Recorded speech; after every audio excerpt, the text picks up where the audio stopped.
लगता है, ऐसे सवाल नहीं लगते हैं। अब ये कहो कि एक दिन में हम सवाल लगाना सीख जाए तो दैट इज नॉट पॉसिबल, कतई पॉसिबल ही नहीं हो सकता। हेलो साथियों, कैसे आप सभी? मैं एक बार फिर से आलोक मौर्य जी हाईटेक क्लासेस पे आपका हार्दिक स्वागत करता हूँ और अभिनंदन करता हूँ। तो कैसे आप सभी मेरे दोस्तों? ये लगातार हमारे वीडियो पर बने रहिए और अगर जो हमारा वीडियो अच्छा लगे तो हमारे वीडियो को लाइक करिए।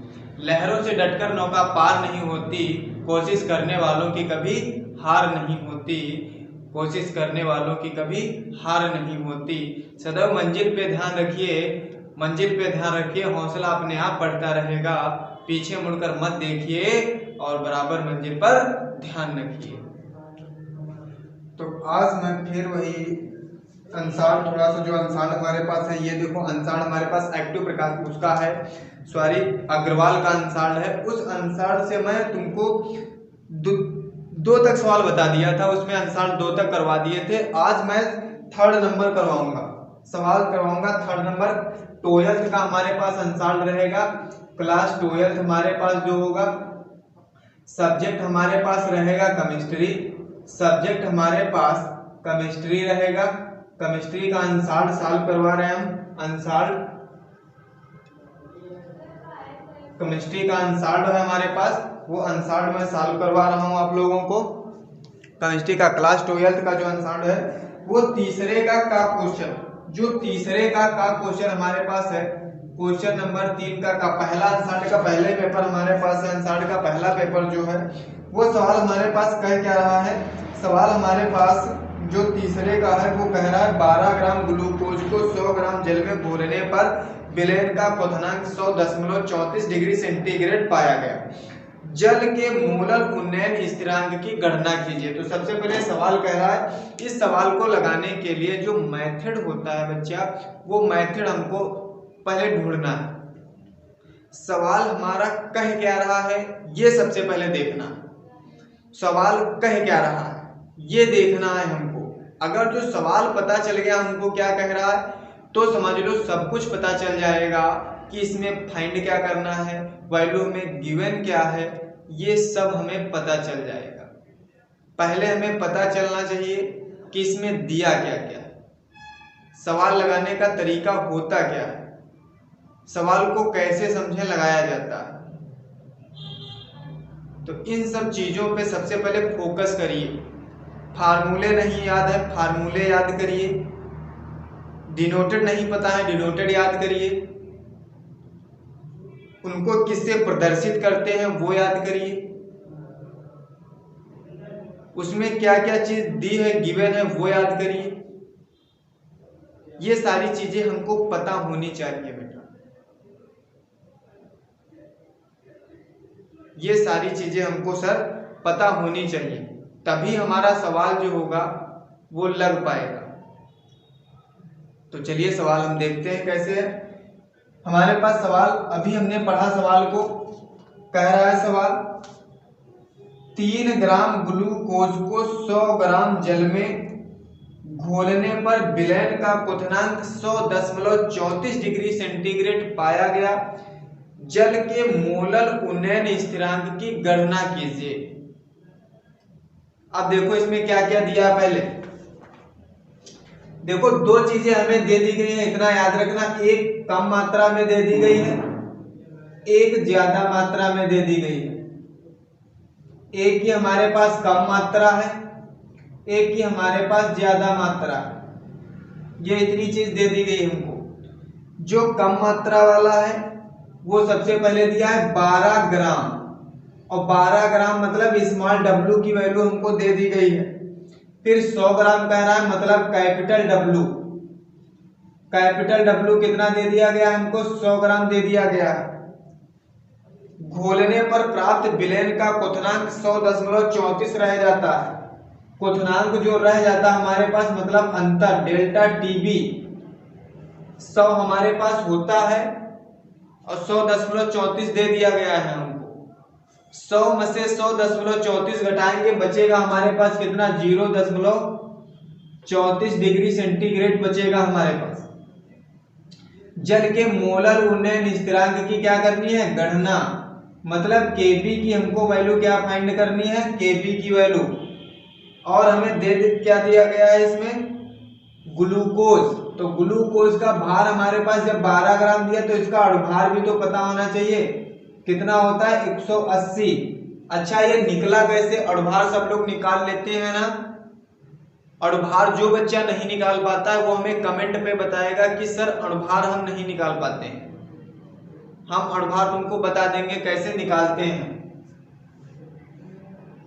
ग्लूकोज का फार्मूला C6H12O6। 6 इंटू में 12 प्लस का 12 इंटू में 1 प्लस का 6 इंटू में 16, ये 72 हो गया, प्लस का 12 हो गया, ये 96 हो गया। 6 2 8 8 2 10 का 0 चला, 1 10 11 11 7 18। देखो 180 हमारे पास आ गया, ये 180 हो गया। अब हमारे पास फार्मूला क्या होता है वो लगाना है। फार्मूला होता है Kb बराबर या डेल्टा Tb बराबर 1000 गुणे में Kb इंटू में स्मॉल w अपान में कैपिटल M कैपिटल W या स्मॉल m कैपिटल W। ये फार्मूला हमारे पास होता है बच्चा। हमें फाइंड क्या करना है, Kb, ये फाइंड करना है। इसके नीचे एक मानेंगे, तिरछी मल्टीप्लाई कर देंगे, क्या बन जाएगा, ये वाला पहले लिख लेते हैं। 1000 गुणे में कितना Kb इंटू में स्मॉल w इक्वल टू में डेल्टा Tb इंटू में M इंटू में W। ये फाइंड करना, इसको यहीं पर रोके रहिए। तो Kb equal to delta Tb into M into में W बटे में कितना 1000 गुणे में स्मॉल w, ये कैपिटल W हमारे पास है, ये स्मॉल w। अब वैल्यू पुट कराइए। तो Kb हमें फाइंड करना है, डेल्टा Tb 0.34 गुणे में स्मॉल m मतलब 12 कैपिटल W मतलब हमारे पास 100 बटे 1000 गुणे में स्मॉल w मतलब हमारे पास 12। स्मॉल w हमारे, हाँ ये m हमारे पास बच्चा, m की वैल्यू हमारे पास 100 दी है, सॉरी 180, और ये हमारे पास कितना दे दिया गया 12। 102030 102030 कट जाएंगे। अब देखो 2 छंग 12, 17 दूना 34, 3 दूना 6, 3 9 तीछंग 18, 3 एकम 3, 2 एकम 2 तिया 6, 17 तिया 51, 0.51 डिग्री सेंटीग्रेड वैल्यू हमारे पास आ जाएगी। ऐसे बन गया ये हमारे पास। ये जो सवाल दिया है तुमको इसी तरीके से लगाना है, जिस तरीके से सवाल दिया है तुमको इस टाइप से ही सवाल लगाएंगे। डेल्टा Tb दिया, Kb ज्ञात करना, यह हमको 180 दिया, W की वैल्यू 12 ग्राम, कैपिटल W की 100 ग्राम। यहाँ पे हमने ग्लूकोज का अणुभार निकाल लिया, ग्लूकोज का क्या निकाल लिया हमने, अणुभार निकाल लिया, 180 हो गया। फार्मूला हमने रखा डेल्टा Tb इक्वल टू 1000 गुणे Kb into small w into small m into capital W। ये हमने मल्टीप्लाई चारों तरफ करा ली, Kb बराबर delta Tb into m capital W बटे 1000 गुणे स्मॉल w। वैल्यू हमने पुट करा दी, सबका मान रख दिया और हमने सॉल्व करा लिया। 0.51 डिग्री सेंटीग्रेड मान आ गया। ये बात समझ में आई। उसके बाद में कह रहा है तीसरे का क्वेश्चन नंबर घ, जो तुम्हारे पास दो क्वेश्चन है। फैराडे का विद्युत अपघटन का नियम, ये बच्चा तुम्हारा 30% में हट गया सर। विद्युत अपघटन के गुणक मान को समझाइए, ये भी तुम्हारे पास सर चला गया।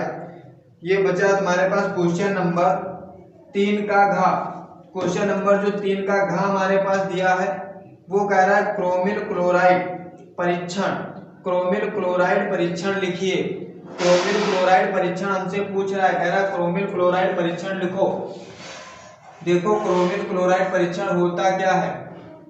क्रोमिल मोस्ट इंपॉर्टेंट है हमारे पास, इतना याद रखिएगा, मोस्ट इंपॉर्टेंट यूपी बोर्ड 2022 2022 के लिए ये हमारे पास मोस्ट इंपॉर्टेंट रहेगा।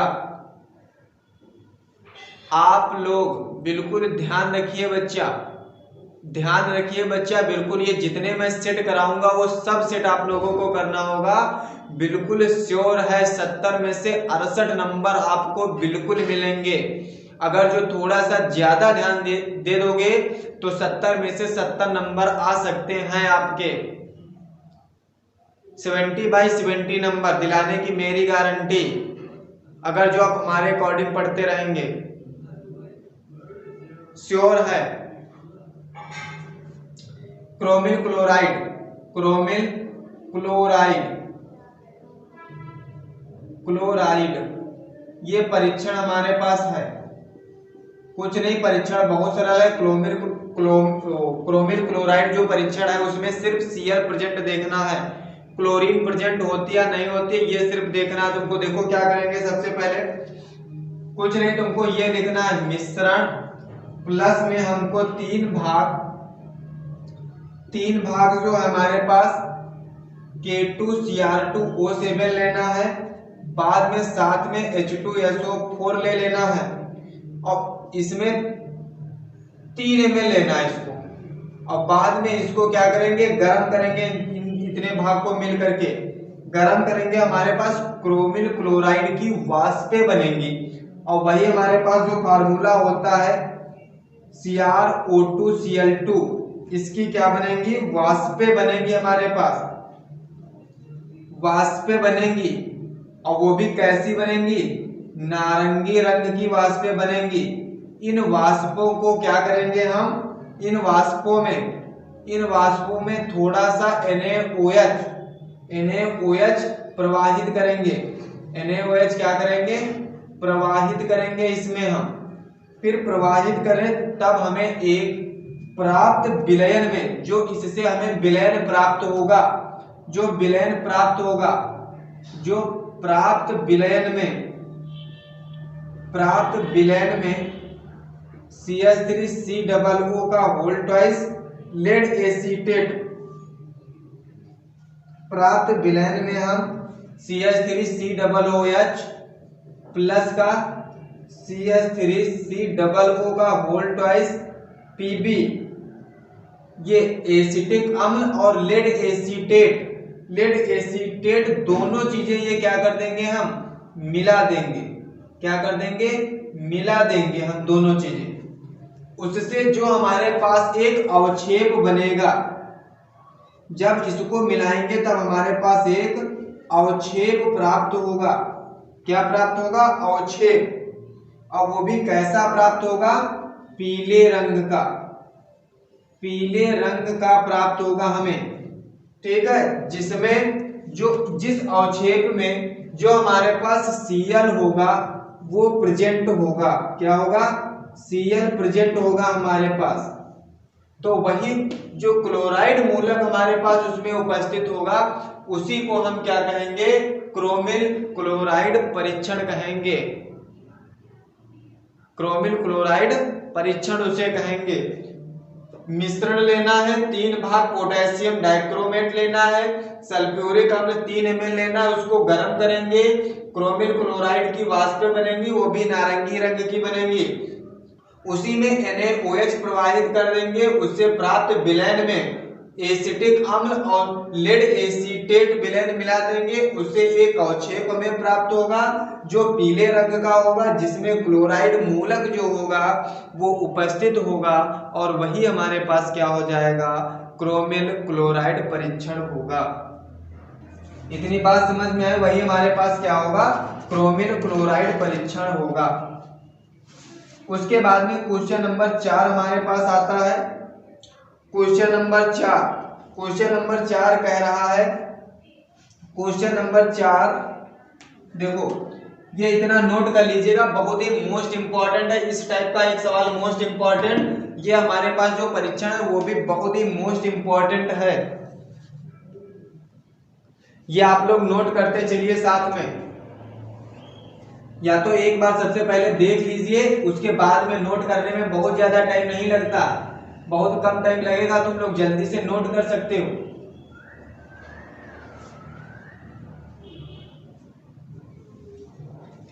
अंसार साल कराते रहे, साल करते रहो, साथ में तैयारी होती रहेगी यूपी बोर्ड की तुम लोगों की।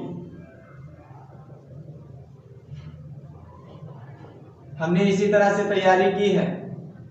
एक टॉपिक पकड़ लो, इसको सारे अंसार में ढूंढ रखो, सारे में साल कर डालो, लेकिन कॉपी पेन जरूर बनाएं, कॉपी पेन पर लिखते रहें अपने साथ, कॉपी पेन पर। सवाल नंबर 4 हमारे पास है, कह रहा है 4 का कह रहा है संक्रमण तत्वों की 4 विशेषताएं बताओ। जो संक्रमण तत्व हमारे पास होते हैं, संक्रमण तत्वों की 4 विशेषताएं बतानी है। 4 विशेषताएं, संक्रमण तत्वों की 4 विशेषताएं। देखो संक्रमण तत्व हमारे पास जिन्हें होते हैं डी ब्लॉक के तत्व कहलाते हैं।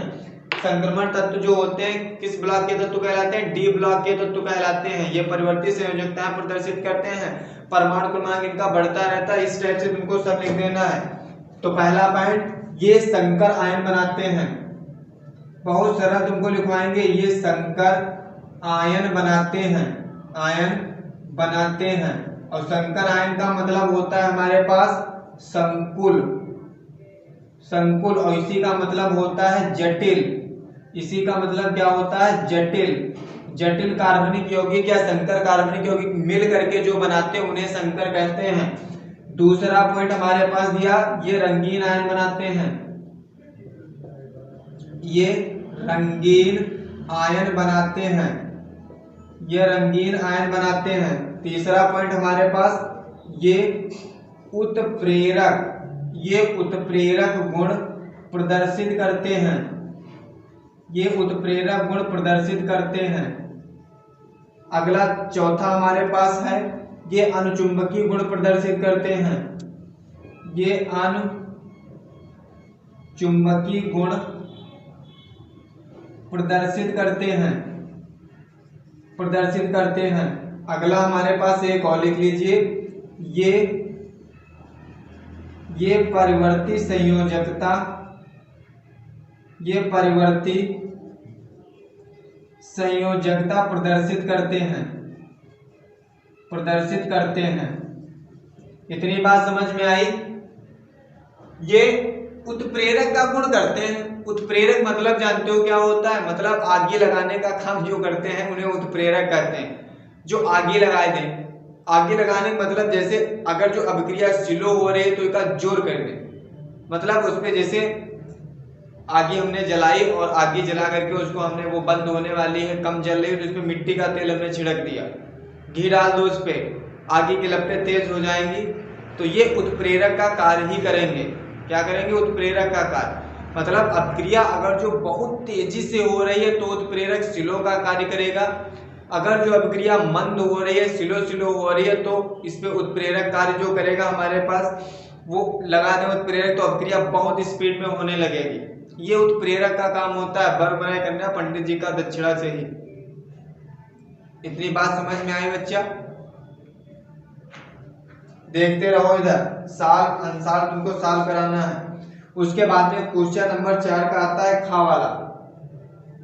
क्वेश्चन नंबर 4 का खा हमारे पास है, ये वाला हो गया, नोट कर लीजिएगा जल्दी, साथ में नोट करते रहना। ये क्वेश्चन मिल जाएंगे तुमको साथ में, एक कॉपी पेन बना लो, उस पे साथ में नोट करते रहें।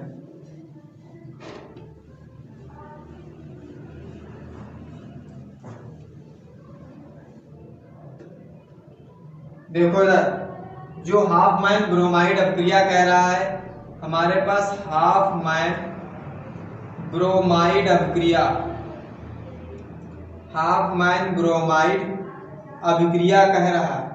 ये तुमको बताना है, नाम से जितनी रिएक्शन आती हैं वो सारी सारी रिएक्शन पढ़ लो एक बार, समझ लो कायदे से क्या होती है। हाफ मैन ब्रोमाइड अभिक्रिया मैं यहाँ पे बताने जा रहा हूँ। हाफ मैन ब्रोमाइड अभिक्रिया, इटार्ड अभिक्रिया, ऊर्ज अभिक्रिया, गाटरमैन कोचल्डिहाइड अभिक्रिया, कोल्बे अभिक्रिया, कोल्बे स्मिथ अभिक्रिया, कैनजारो अभिक्रिया, कंडेंसेट अभिक्रिया, फिनक्लेस्टिन अभिक्रिया, इस टाइप की जितनी भी रिएक्शंस हैं वो सारी की सारी रिएक्शंस आप क्या कर लीजिए, अच्छे से पढ़ लीजिए रिएक्शन।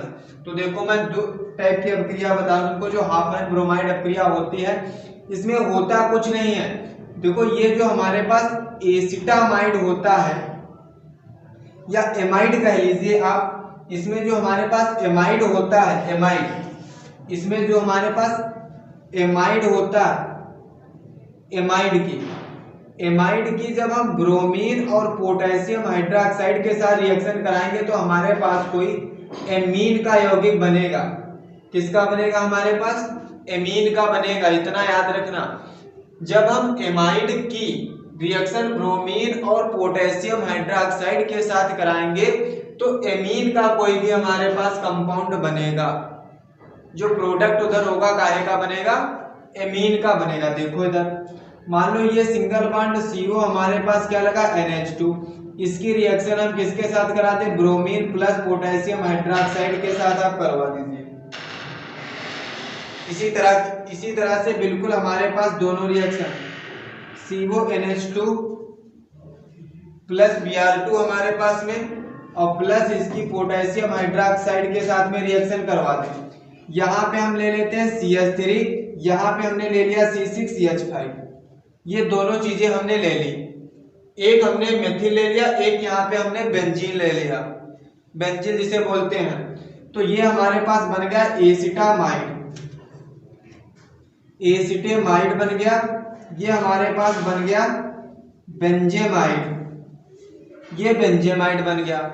ये हमारे पास क्या हो गया? ब्रोमीन द्रव हो गया, द्रव ब्रोमीन कह सकते हो उसे, द्रव ब्रोमीन। ये भी हमारे पास क्या है? द्रव ब्रोमीन, द्रव ब्रोमीन। ये पोटेशियम हाइड्रोक्साइड, ये भी पोटेशियम हाइड्रोक्साइड एल्कोहलिक जिसे बोलते हैं KOH। इतनी बात समझ में है। देखो हमारे पास एमीन का यौगिक कोई बनेगा, मतलब ये हमारे पास CH3 और ये NH2, ये बाहर निकलेगा। तो देखो NH2 तो ऑलरेडी पहले से है, तो NH2 हमने ये निकाल लिया और हमने क्या लिख दिया? CH3 प्लस लगा दिया। इसमें भी ऐसे बनेगा हमारे पास में, ये बाहर निकलेगा, C6CH5 हो गया और NH2 हमारे पास हो गया। इतनी बात समझ में आई? C6CH5 NH2 CH3 NH2 दोनों हमारे पास निकल गए। ये हमारे पास क्या बन गया? Methyl amine. ये क्या बना हमारे पास? Methyl amine. ये हमारे पास क्या बना? Aniline, aniline. अब बाकी जो बचा हमारे पास, देखो यहाँ पे Br2 बचा, KOH बचा, Br2 बचा, KOH बचा। अब जो हमारे पास देखो पोटेशियम दिख रहा, ब्रोमीन दिख रहा, पोटेशियम दिख रहा, ब्रोमीन दिख रहा, ये तो बाहर जरूर निकलेगा। तो ये तो हमारे पास K2CO3 बाहर निकलेगा और प्लस में एक हमारे पास KBr निकलेगा, एक हमारे पास KBr निकलेगा, एक हमारे पास जल निकलेगा और जल जो होता है हमारे पास H2O। अब Br कितने हमारे पास इधर है? 2। इधर हमारे पास Br कितना दिया? 1। आगे कितना लगा दें? 2। पोटेशियम कितने हो गए? 2 और 2 कितने? 4। इधर हम कितना लगा दें? 4। रिएक्शन पूरी बैलेंस। हाइड्रोजन कितने हो गए? 4। हाइड्रोजन कितने हो गए? 4। ऑक्सीजन कितने हो गए? 4 और एक कितना? 5। 2 3 5। बिल्कुल सेम यही जितना हमारे पास लिखा उतना ही इसमें बनेगा। तो ये बन जाएगा हमारे पास K2CO3 प्लस 2 KBr और प्लस में 2H2। ये हमारे पास बन गया पोटेशियम कार्बोनेट, पोटेशियम कार्बोनेट बन गया। ये हमारे पास बन गया पोटेशियम ब्रोमाइड, ये बन गया हमारे पास जल। ये दोनों में बन गया।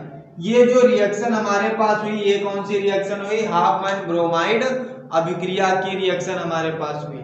इतनी बात गौर से समझ में आई?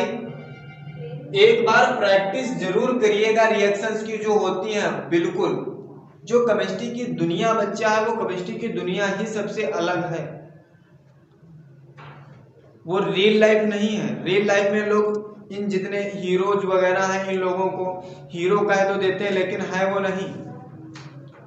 रियल में हीरो हमारे जैसे सरदार वल्लभ भाई पटेल वगैरह थे, और जो भगत सिंह थे, हमारे पास सुभाष चंद्र बोस थे, चंद्रशेखर आजाद थे, ये थे हमारे पास।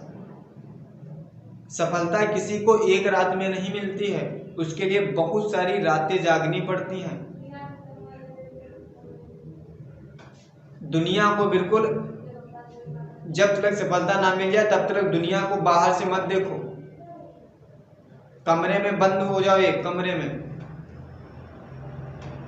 जब तक कुछ सफलता मिल ना जाए तब तक वहां से कम निकलो। लोग कहते हैं ना कि एक दिन में इनको सफलता मिल गई, वो सिर्फ कहने सुनने की बातें हैं। अगर जो एक दिन में सफलता मिलने लगे ना तो ये पैसे वालों से कभी बचेगी नहीं, तुरंत खरीद लेंगे उसको। दुनिया में बहुत सारे लोग पड़े हैं,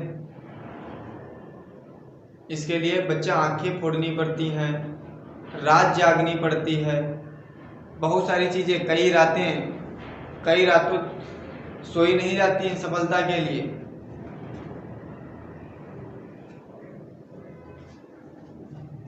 ये हाफ माइन ब्रोमाइड अभिक्रिया हो गई। इसी तरह से बिल्कुल हाफ माइन ब्रोमाइड जो अभिक्रिया तुम्हारे पास है, ये जो तुमने लगाया हाफ माइन ब्रोमाइड, इसका प्रैक्टिस जरूर करिएगा। देखो बिना प्रैक्टिस से कुछ नहीं होता, जब तक प्रैक्टिस नहीं करोगे तब तक कुछ नहीं बन पाएगा तुम्हारा। हमें पढ़ाने से क्या फायदा, हम पढ़ा रहे हैं तुमको, तुम घर पे जाकर के पढ़ो ना तो कुछ नहीं बनेगा। एक बार पहले देख लीजिए उसको, बाद में फिर कॉपी कलम उठाइए, फिर उसको नोट करते रहिए, आराम से मेहनत करिए। जुनून होना चाहिए तुम्हारे अंदर, कार्य करने का जुनून होना चाहिए। नहीं तो ऐसे तो बहुत लोग आते हैं, सर हमारे केस में टिक लगा दीजिए मैं पास हो जाऊंगा सर एक दिन में। बच्चा ये एक दिन में कुछ काम नहीं होता है। ये टॉप करने के लिए बच्चा मेहनत, सालों भर मेहनत, 2 साल मेहनत करनी पड़ती है। फर्स्ट ईयर और इंटर 2 साल मेहनत जब करोगे तब बच्चा टॉप कर पाओगे। और तुम कहते हो कि सर हमारे ये गेस पेपर हम ले आए सर इसमें टिक लगवा दीजिए, वो तो गेस है ही है, उसमें भी गेस लगाना क्या गेस होगा, सिर्फ पास हो जाओगे, टॉप नहीं कर पाओगे। इतनी बात समझ में आई। उसके बाद हमारे पास क्वेश्चन आता है 5 का, क्वेश्चन नंबर 5 का क्वेश्चन है, ये नोट कर लीजिएगा, स्क्रीनशॉट जल्दी से ले लो। मोस्ट इंपॉर्टेंट रिएक्शन है 2022 के लिए यूपी बोर्ड में, हाफ माइन ब्रोमाइड अभिक्रिया आपकी बार जरूर पूछी जाएगी।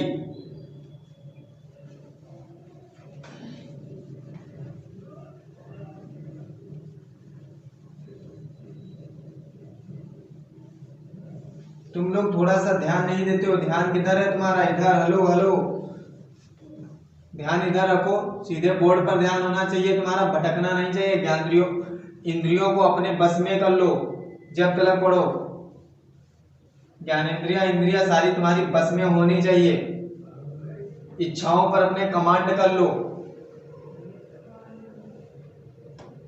ये नहीं कि मनवंते चितवंते, ये नहीं होना चाहिए।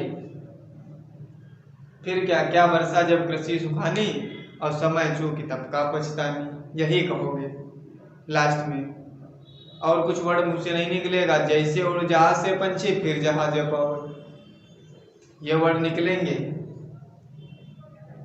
सवाल कह रहा है तुम्हारे पास 5 का सवाल है। प्रथम सवाल नंबर जो हमारे पास 5 का है, 5 का कह रहा एक प्रथम कोट की अभिक्रिया में 60 सेकंड में पदार्थ की प्रारंभिक सांद्रता की आधी रह जाती है। जो पदार्थ की सांद्रता दी है वो प्रारंभिक सांद्रता की आधी रह जाती है, किसमें, 60 सेकंड में। इस अभिक्रिया के वेग स्थिरांक की गणना कीजिए। हमने बच्चा बताया था तुमको दोस्त, हमने सर तुमको बताया था कि सवाल को पहले देखो, उसके बाद में दिमाग में थोड़ा सा रियलाइज करो कि ये इसमें कह क्या रहा है, दिया क्या क्या है, तभी सवाल लगता है, ऐसे सवाल नहीं लगते हैं। अब ये कहो कि एक दिन में हम सवाल लगाना सीख जाए तो दैट इज नॉट पॉसिबल, कतई पॉसिबल ही नहीं हो सकता। कह रहा 60 सेकेंड में पदार्थ की सांद्रता प्रारंभिक सांद्रता की आधी रह जाती है, मतलब टी हाफ की वैल्यू हमको दी गई है। 60 सेकेंड के हमसे पूछ रहा है, अब तुमको के और टी में संबंध पता होना चाहिए। प्रथम कोटि की अपक्रिया का अर्धायुकाल हमने शुरू में बताया था के इक्वल टू 0.693 बटे टी 1/2। अब टी 1/2 की वैल्यू दी, हमें के बराबर ज्ञात करना, तो 0.693 बटे टी हाफ की वैल्यू 60 सेकेंड। इसको काट पीट लेंगे, आंसर हमारे पास आएगा 1.15 गुणे 10 की पावर -2 सेकेंड। ये के की वैल्यू हमारे पास आ जाएगी। इतनी बात समझ में आई। ये हमारे पास 5 का सवाल हो गया। उसके बाद में फेन फ्लोन भी तुम्हारे में है नहीं, हटा दी गई है। संयोजकता बंध सिद्धांत भी हटा दिया गया है, फ्रेयान हटा दिया गया, डीडीटी हटा दिया गया, कार्बन टेट्राक्लोराइड भी हटा दिया गया, आइडोफार्म के उपयोग भी हटा दिए गए हैं तुम्हारे पास। उसके बाद में आ जाता है क्वेश्चन नंबर 6। जो क्वेश्चन नंबर 6 तुम्हारे पास है वो मैं बताऊंगा आप लोगों को कल, नेक्स्ट वीडियो में आप लोगों को मिलेगा ये क्वेश्चन नंबर 6। प्राथमिक अल्कोहल, द्वितीयक अल्कोहल, तृतीयक अल्कोहल, इनमें विभेद करने वाला एक परीक्षण हमको बताना है। ये मैं आप लोगों को बताऊंगा कल। अगर जो हमारा वीडियो अच्छा लगा हो तो हमारे वीडियो को जरूर लाइक करें, और अगर जो चैनल पर हमारे नए हैं तो हमारे गरीब चैनल को बिल्कुल सब्सक्राइब करें, जिससे हमें मोटिवेशन मिले और हम अच्छी तरीके से आप लोगों को वीडियो और भी अच्छी तरीके से दे सकूं। तो आज के लिए इतना ही। जय हिंद।